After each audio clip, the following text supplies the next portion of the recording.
Ну, начать нашу двухстороннюю встречу хотел бы со слов искреннего соболезнования и вам, и семье мальчика из Таджикистана, который погиб несколько дней назад.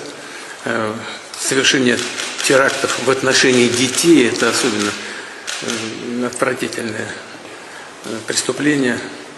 И без всякого сомнения, следствие будет доведено до конца, и виновные, если их несколько человек, безусловно, будут наказаны в полном объеме.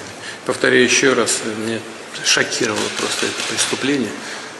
Как уже сказал, преступления подобного рода вообще выходят за грань понимания, но если совершаются вот такие теракты, совершаются еще в отношении детей, то это вызывает особое чувство.